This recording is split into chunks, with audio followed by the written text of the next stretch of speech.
আমি প্রথম থেকে মানে আমি যখন থেকে বলবো আমি যখন থেকে বিশেষ করে কোর্টে এসেছি তখন থেকেই আমার মনে হয় এগুলো নিয়ে আমি কথা বলার আগে আমি এমন টু বি ভেরি অনেস্ট আমি এমন কোনো কথা বলতে চাই না। আমার ফ্যামিলি আছে, আমি কোনো ঝামেলায় পড়ি। আমি আপনাদের সবার সামনেই বলছি, যে কোনো সংগঠনই হোক না কেন, সেটা যে সংগঠনই হোক না কেন, যে কোনো ধর্মীয় সংগঠন হোক বা যে কোনো সংগঠনই হোক না কেন, কখনোই আমি বলবো নারীদেরকে দমিয়ে রেখে আপনারা কাজ করতে পারবেন না। আপনাদের নিজেদের মাও একজন নারী, এইটাও আপনি দেখেন, আপনার যেখান থেকে এসেছেন সে মাও একজন নারী।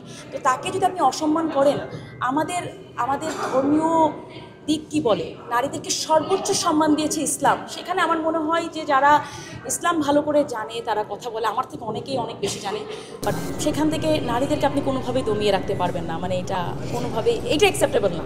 মেয়েরা আপনি যে কোনো কিছু রেপ বলেন, ছিনতাই বলেন, মার্ডার বলেন, যে কোনো কিছুর পিছনে দেখেন একটা মা যদি তার সন্তানকে ঠিকভাবে বড় করতে পারে এবং আমাদের যে মৌলিক চাহিদাগুলো মেটাতে পারে, বাবা তো সব পারে না। মানে এখনকার সব কিছু এত বেশি এক্সপেন্সিভ হয়ে গিয়েছে। মায়ের যদি যেরকম কন্ট্রিবিউশন থাকে, দেখবেন কি সমাজ, একটা ফ্যামিলি, সমাজ, সেখান থেকে একটা দেশ, সব কিছুই আমরা ওয়ার্ল্ড ওয়াইড আমরা একটা ভালো কিছুর আশা করতে পারবো। আমি আগে পরে নিয়ে কথা বলতে চাই না।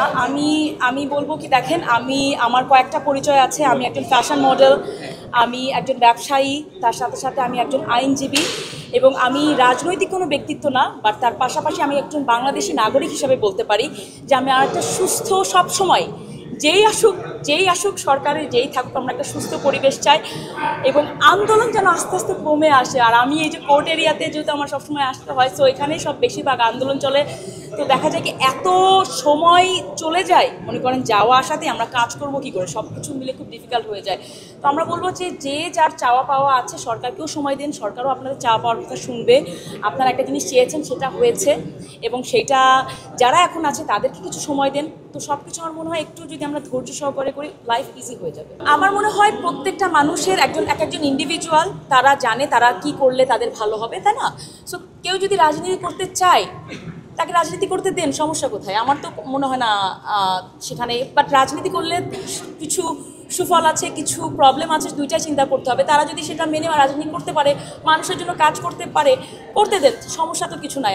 আমার তো মনে হয়, কিন্তু যারা রাজনীতিতে না, তাদেরকেও রাজনীতিতে টেনে হিচড়ে নিয়ে আসা, এরাও রাজনীতিতে চলে আসছে বা কোনোভাবে তাদেরকে ইনভলভ করা, আমার মনে হয় এইটা একটু অন্যভাবে আমাদের চিন্তা করা উচিত। কিন্তু যারা রাজনীতি করছে সেটা একান্ত তাদের ব্যক্তিগত বিষয়, প্রত্যেকে অ্যাডাল্ট একজন মানুষ, তো সেখানে তাদেরকে নিয়ে কথা বলা আমার মনে হয় না কোনো যুক্তি আছে। দেখেন, আমি এখনও কোর্ট থেকে এসেছি, সো আমাদের কোর্টে যারা মানে আমাদের চেম্বারে যারা আছে, সো সেখানে তাদের সাথে সুমন ভাইয়ের যেই তাদের সুমন ভাইয়ের আইনজীবী হিসাবে তাদের সাথে দেখা হচ্ছে।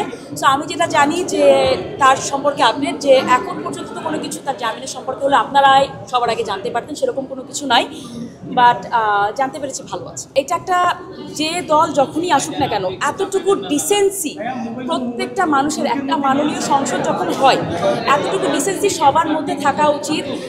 প্রত্যেকেরই অবদান আছে, তাই না? বাংলাদেশ তো একজন মানুষের ইয়েতে হয়নি, প্রত্যেকেরই অবদান আছে। অবদান অস্বীকার করে তো কেউ সামনে আমরা যেতে পারবো না। বা একটা সম্মানীয়, যে কোনো সম্মানীয় ব্যক্তিকে, সেটা একটা শিল্পী হোক বা অন্য একটা মাননীয় সংসদ হোক বা একজন মন্ত্রী থাকুক, যেটা কাউকে কটাক্ষ করে কথা বলা, আমার মনে হয় এখানে নিজের পরিচয়ই বের হয়ে আসে, এটা কখনো বলা উচিত।